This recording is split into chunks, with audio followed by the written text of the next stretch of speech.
今日并不冷，他为何总会感觉冷？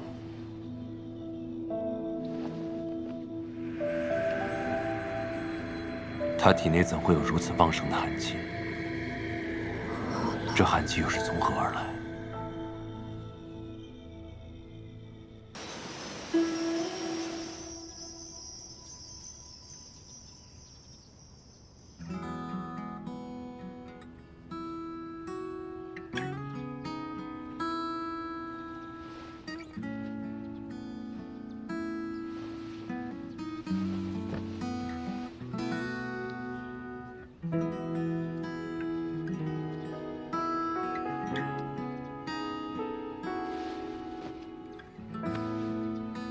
睡得可好？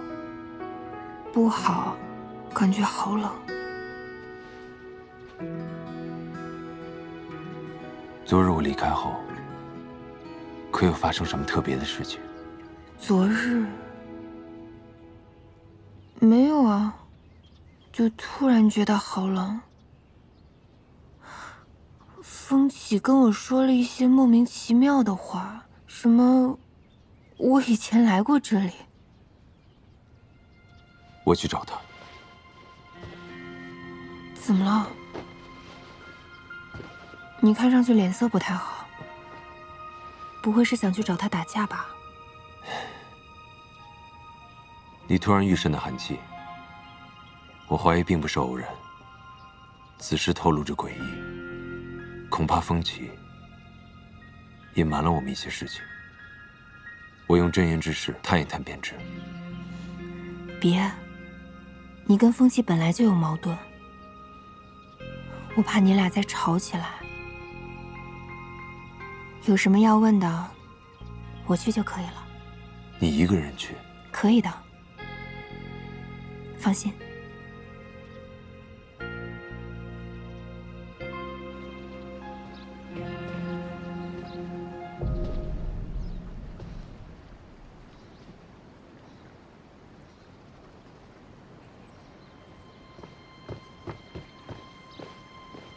师祖，念九，你这2日可有察觉到，这屋内有何古怪之处？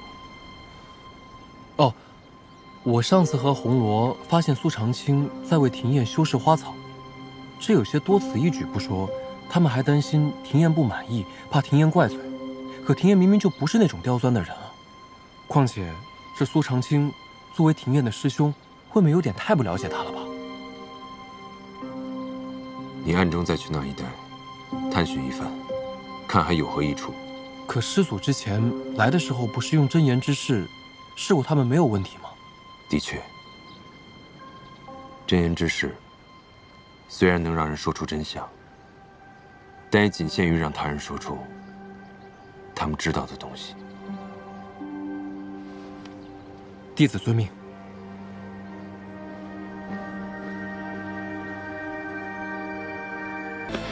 我们要怎么离开这里？司马娇受伤了，我要去救他。司马娇受伤了，是你动的手。我受了这里寒气的影响，强制开启了寒玉刺客的身体本能，一时失了神智。我刺伤了他。我那般珍惜的人，你怎么能动手伤了他？事到如今，还是赶紧想想办法，从这白骨之潭出去救他吧。这白骨之潭深不见底，你清醒之前我试过游出去，却失败了。那我们2个加在一起，一定能成功的。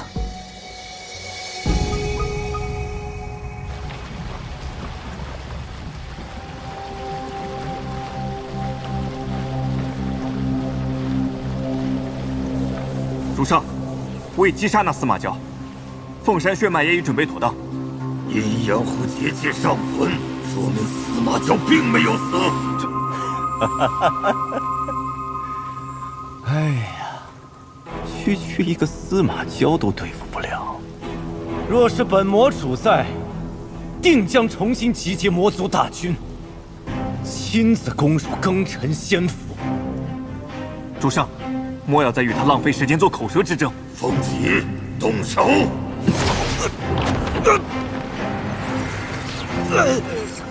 准备好了吗？我会让你每一分逼近死亡的感觉，都痛得很具体，好让你想起你所犯下的每一宗罪孽。风起，放开我！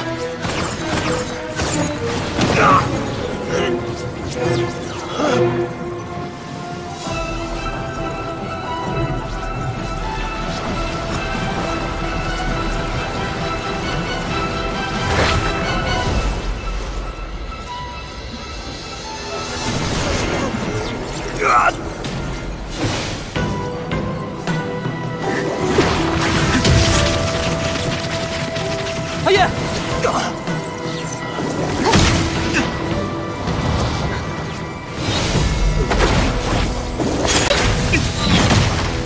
你敢利用我伤他？不愧是本魔主用血肉培养的刺客。你给我闭嘴！风起，加快开启血祭！想夺走我的东西，我偏不让你如愿。廖群彦，记住，你是由我由赤幻化而生，今后你要为我由赤而战！蠢货，你在做什么？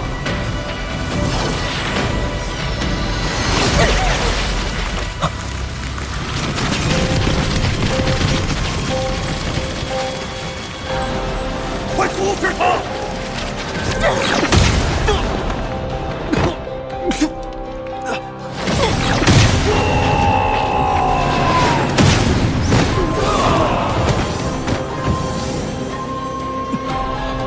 住手！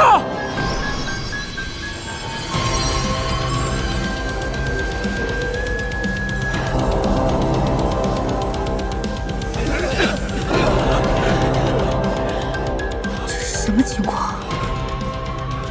这韩宇竟并了魔主的内丹，他现在岂不是已经成了新的魔主了？你在说什么？荒谬！谁要当魔主啊？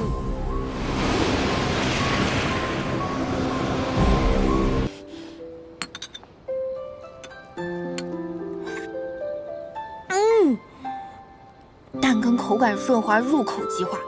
这调味，在香菇若有若无的映衬下，更是将鲜美发挥到了极致，简直天上有地上无啊！你这人怎么回事？你面前明明有，非要吃别人的。想吃便吃了。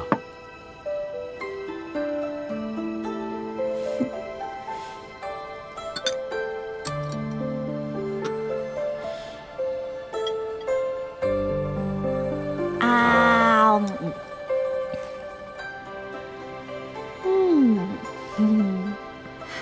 爽脆，弹牙。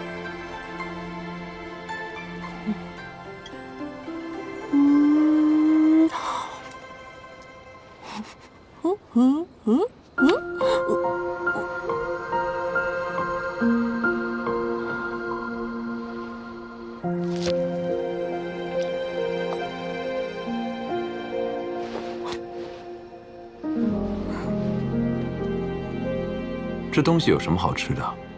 这个烦人精，真想把那一盘点心都扣他脑袋上。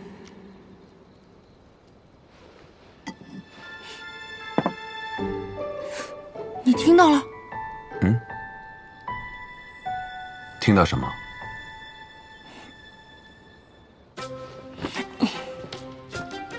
司马娇，你说实话，你是不是能听到我心里在想什么？你说话呀！你是不是能听到我心里在想什么？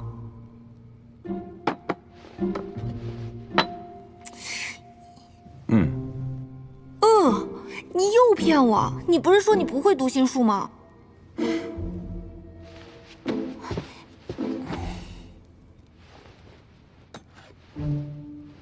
我的确不会读心术，只是近日你心绪不稳的时候，我偶尔能听到你心里在想什么。只对你。这种精准判断就不必了吧？为什么偏偏针对我？能力随着环境的变化而变化，这是修仙界常有的事。你有什么变化吗？不会是因为神敲，所以你不用睁眼之势都能听到我心里话了？这些事，你在陈学府上没听父子讲过吗？哎，廖廷烨啊，廖廷烨，以后还是认真听几堂修真界生理健康课吧。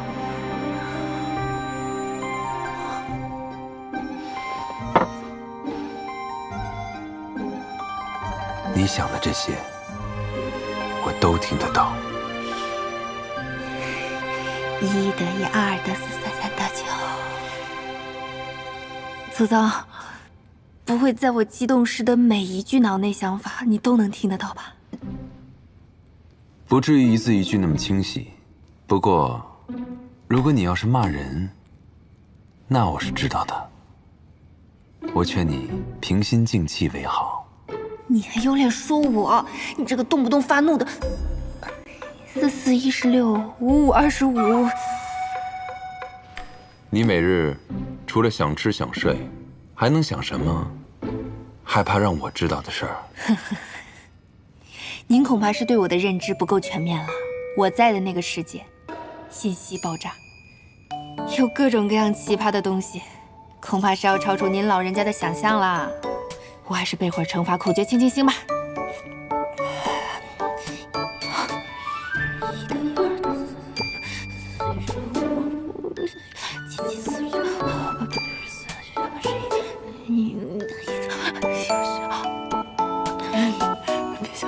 别笑了。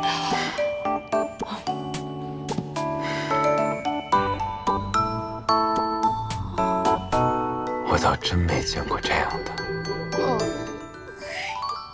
不愧是魔域教出来的，让我大开眼界啊！求你别看了。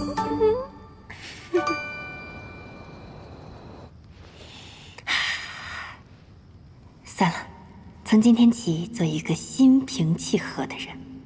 说起来，我和这祖宗神交后没少在心里骂他，莫非都被他听到了？没错。祖宗，求你不要再跟我的脑子隔空对话了。等等，我之前那么骂司马娇，他都没反应，也没恼羞成怒一巴掌打死我，莫非是真爱？没听见吗？你没听见吗？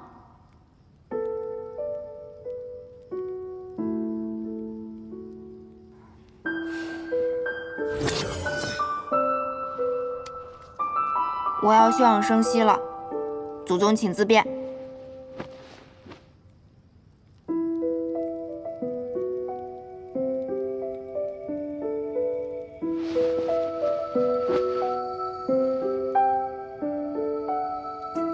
请你平心静气，不要搞事。这就是平心静气啊！你有你的床，你回去睡。我的床榻就在这里。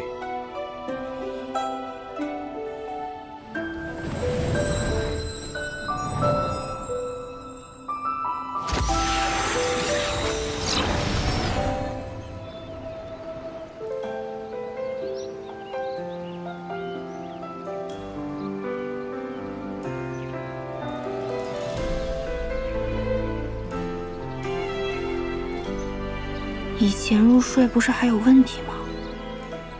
现在睡得比我还快。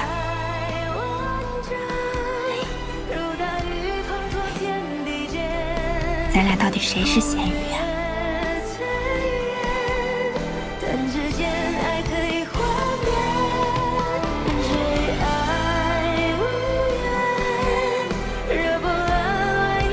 时光，就算这一世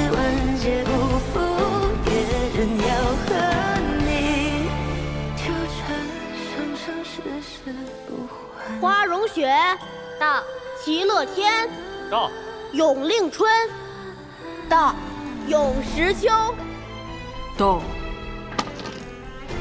今日讲的是神魂与灵府。一个人的灵府是最隐秘的地方，绝对要保护好。若被闯入灵府，非死即伤。夫子，那道侣怎么说啊？安静！哪怕是道侣，也不会轻易进入对方灵府，这是很危险的行为。若你真的有幸遇到能同舟共济、同生共死的同道道侣，或可尝试。但如今你们还年轻，也不知险恶，可千万莫要只顾贪图一时欢愉，而误了大事。怎么感觉我和司马交像偷尝禁果的问题学生啊？神魂的交融是最亲密的联系，往往一人死，另一人也无法独活。这便是因为神魂的联系太过紧密，感情太过深刻，以致无法分割彼此。所以大家万万不可在此事上轻忽。还没谈恋爱就直接快到生死相许的阶段，我和司马交现在分床睡还来得及吗？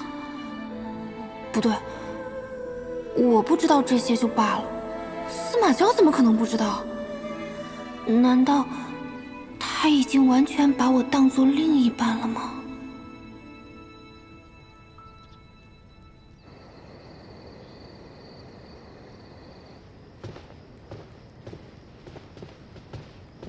哎，庭燕，今晚我也不在。哦，那你注意安全啊。嗯。你想要什么吗？怎么这样问啊？我要出门，你要是想要什么，我给你带回来。出差回来带礼物，真的好像夫妻啊。都可以，我不挑。好，等我回来，我不会让你等太久。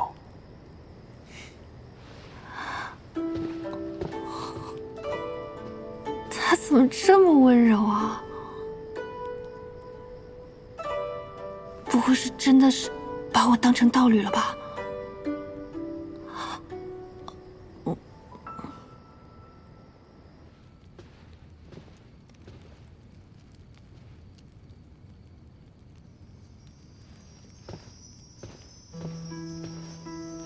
师长们叫我来，可是寻到了司马交的下落。叶公主，坐。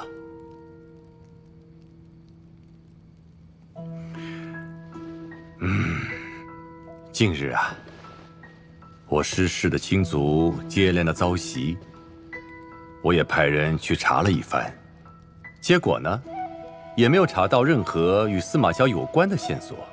不知叶公主能否也帮着去查查呢？师长们有话不妨直说。我的弟子在叶公主的殿前发现了一些有趣的东西。是念九的蛇鳞。啊？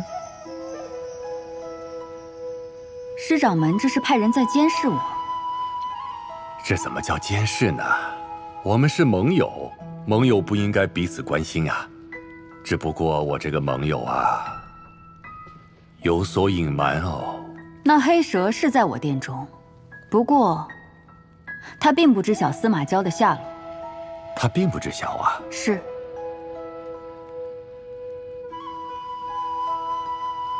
他对你到底坦不坦诚，我们试探一下就知道了。他是唯一陪伴在司马交身边的东西。叶公主猜猜，一旦知道这条黑蛇遇险，你说司马交会不会出手相救啊？你是要我对黑蛇下手？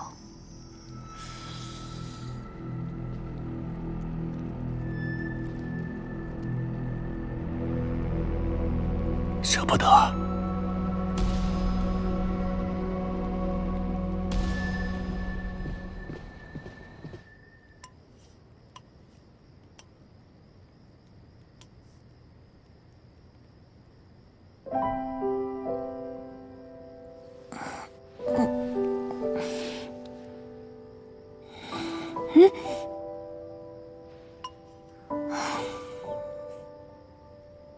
你回来啦？回来了。哦，你这拿的是什么？这个是我在一个宝库里面看到的，觉得还不错，就带回来给你玩。这应该不是个单纯的镜子吧？这个怎么用啊？这面镜子只要有灵力，即便两面镜子相隔万里，也能看到对方的状况。可惜画质没有手机的清楚。什么？没什么，我很喜欢。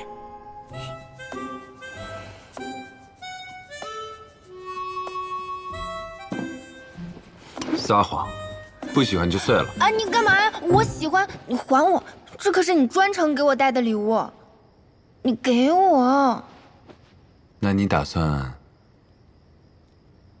怎么感谢我呀？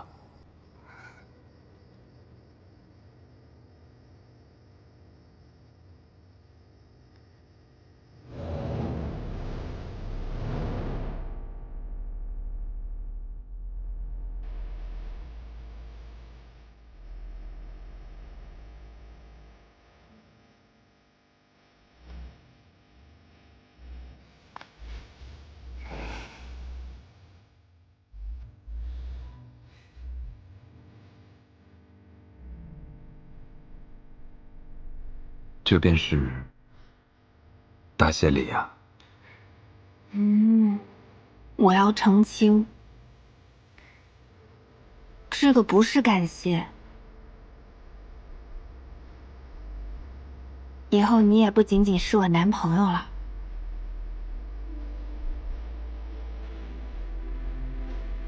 男朋友？就是形容两个人心意相通，互相倾慕。这些鱼别都烤了，给我熬个汤吧。你要吃啊？我自己抓的鱼，我不能吃啊。能，是什么让不爱吃东西的祖宗开口要吃了呢？是你这能美容养颜的鱼呢，还是我这个咸鱼呢？脱嘴。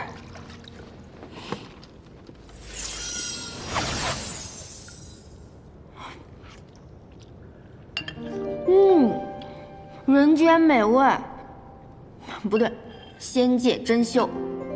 怎么会有这么好吃的鱼啊？外表酥脆，内里软糯，又鲜又香。你的汤好喝吗？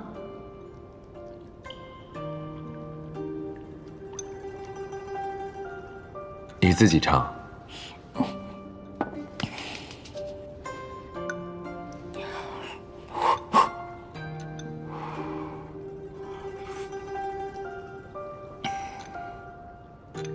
简直好喝的舌头都要掀掉了。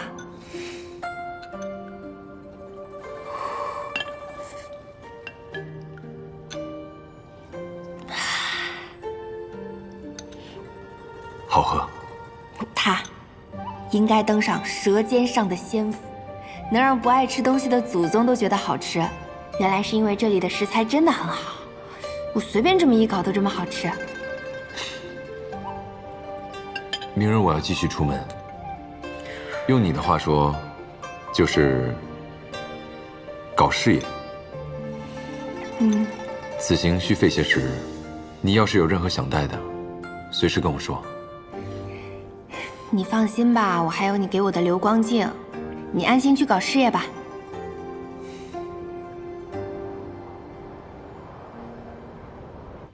那司马交在暗，而我们在明，想找他实非易事。师掌门，您最看重的云空镜湖中的鱼被人大肆夺了。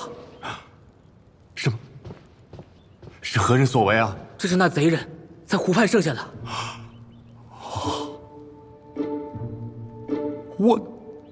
这是庭燕极寒之体的痕迹，看来他的修为比从前更进一层了。我的鱼，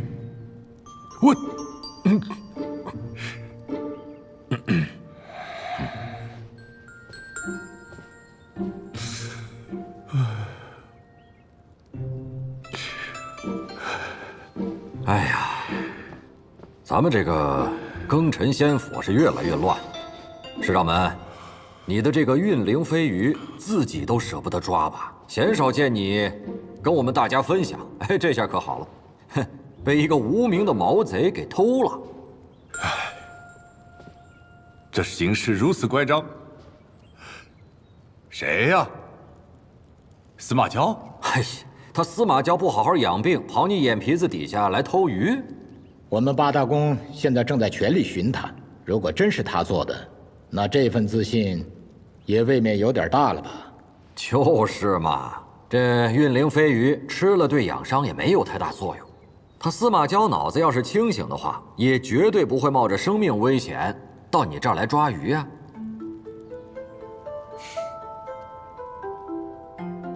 就凭他的个性，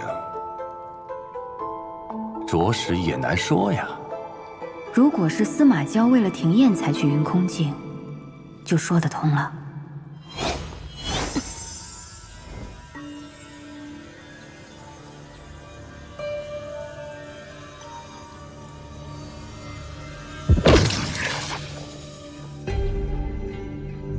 来人！少公主，今日怎么没有送人进来？少公主，今日因师祖那事，各派加强了防备，符合您要求的女弟子恐怕有些难选。你明知我炼制功法极其耗费元神，为何不早早准备好？少公主息怒。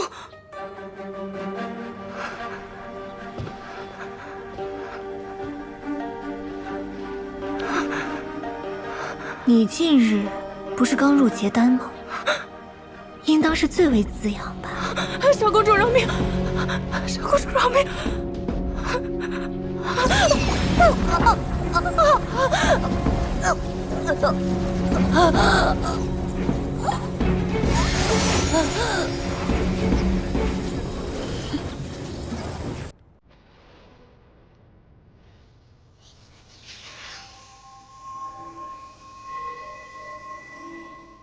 你看，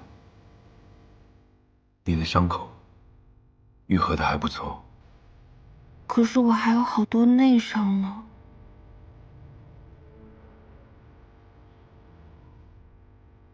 其实，还有一种方式，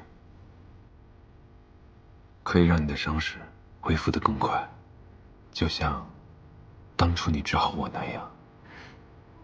哦，你说的神教啊？不止这些。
你在做什么？我要被烧死了！这就是我日日夜夜在承受的灼烧之痛。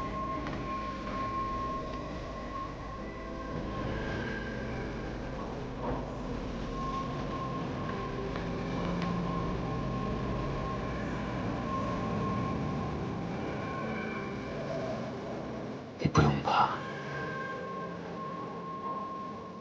有我在这里，以后不会有任何人能伤你。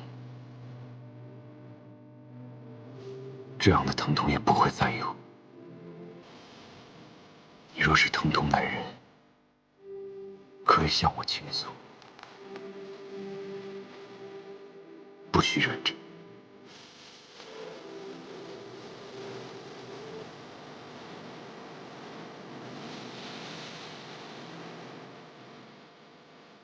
下一次若再像这般受伤，我就杀了。让你舍不得，你的这里告诉我，你心疼我。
父亲，灵火并不在五峰山，难道您是想瓮中捉鳖？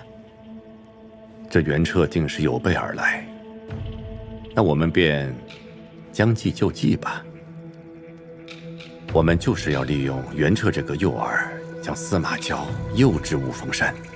我会带着弟子在那儿潜伏。好。哦，对了，父亲，那藏有灵火的太微山也需要多加提防，孩儿带亲信暗中前去护卫。你可一定要注意隐匿踪迹啊！务必要守住太微山的防线。待我们擒住了司马交，换了他的血，便可找时机融合新生灵火了。掌门，叶公主来了。让她进来。是。你先去准备吧。是。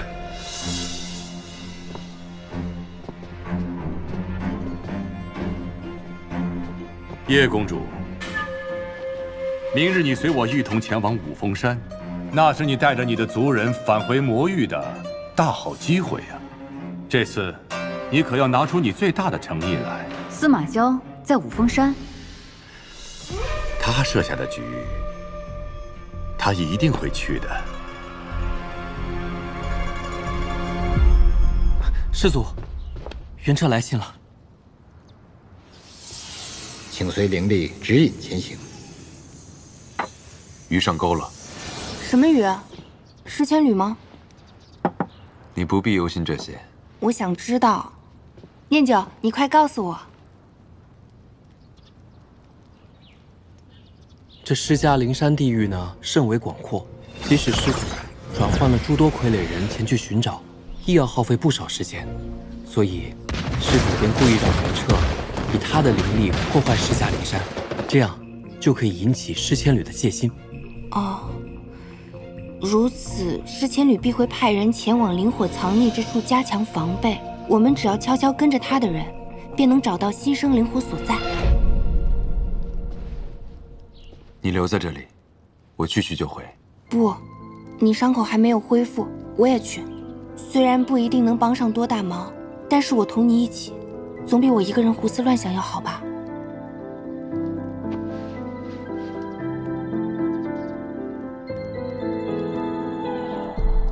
只此一回。走。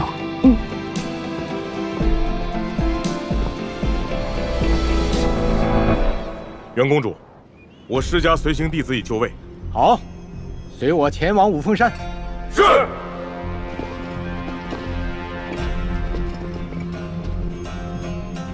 一切都准备好了。回禀掌门，弟子已召集300高修为弟子与您同行。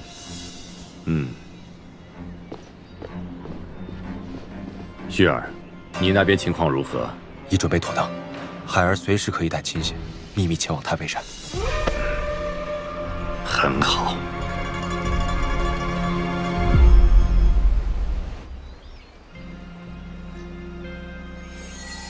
既然师掌门让我们守住五峰山，那你们先留在此处，带我去周围确认无异状后，再与你们会合。是。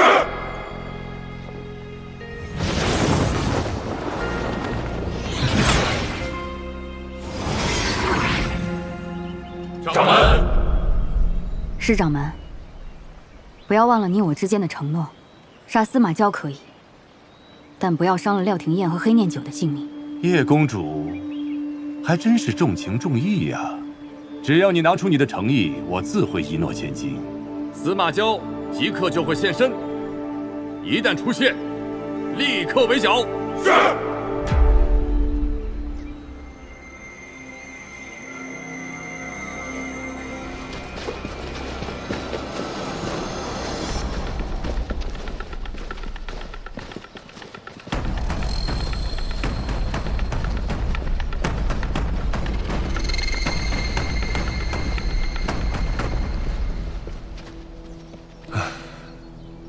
不知父亲那边如何了？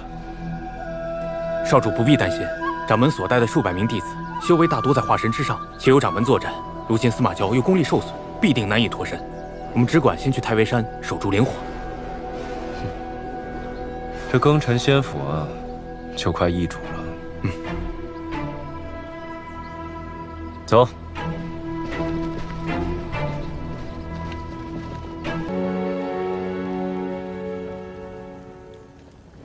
我的娇儿，你终于来了。你是司马氏，我一直在等你。原来你没有死在白鹿崖大火中。看来娥儿还是听了我的话，将灵火与你相融了。你能坚持下来，我很欣慰。我带你出去。不用白费力气了。我在这儿等你，也不是为了要出去。我这残破的身体，也不可能再出去了。我在这儿苟延残喘的等你，就是为了告诉你当年的真相。飞升诅咒，令司马氏人丁愈发凋零，流着珍贵血液的我们，从统领者日渐沦为八大宫的工具。到了我这一代，已全然失去了自由。八大宫为了诞下更为纯粹的凤山血脉供养灵火，逼迫我与你母亲结成夫妻。不久之后，娇儿你便带着最为纯粹的凤山返祖血脉降生于世。看到如此纯粹的血脉，八大宫贪婪欲生，得寸进尺，想让我们诞下更多血脉，遂将我与你母亲封印在白鹿崖。司马一族应寸步不移守护灵火，还请师祖潜心安于白鹿崖中。这和将我们当作囚徒有何区别？你们眼里还有我们这些师祖吗？我本想和凤山灵火融合，以便获得那强大的力量，来终结八大宫的阴谋。然而灵火威力强大，我承受不了那么巨大的痛苦，有一段时间陷入了疯狂。最终，我只能放弃。如此痛苦，你却依旧选择让我来融合灵火。那那真的是迫不得已呀。你有着罕见而纯粹的凤山返祖血脉，定能承受灵火，成为破解飞升诅咒的第一人。但融合的过程中，我们便发现，你血脉太过纯正，需以更强盛的灵火与你融合，否则，灵火会在融合过程中被你的至纯血脉吞噬干净。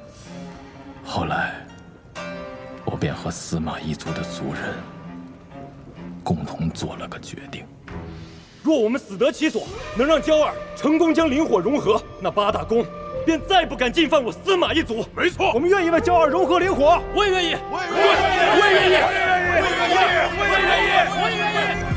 司马一族不愿再任人宰割，满足八大宫的贪欲，于是决定共同以血养火，养成那足够强大，能够被你融合之火。然而，血祭一旦开始，我们便发现，那灵火仿佛无底洞，100余位族人前赴后继，血祭身亡，却无一人放弃。最终，我们族人用尽了全部的血脉，终养成这世间最强盛的灵火。牺牲全族人的性命，让一个孩童背负如此沉重的命运，该说你们是可怜还是可恨？如若让我们重新选择一次，我们依然会走这条道路。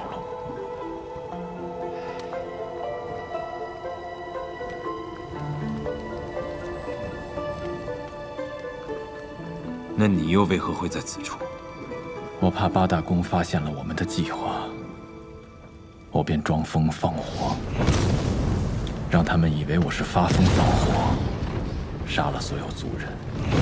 而为你融合灵火的最后一步，便是需要你母亲为你炼化灵火。我本以为我们的计划便会在这一刻结束。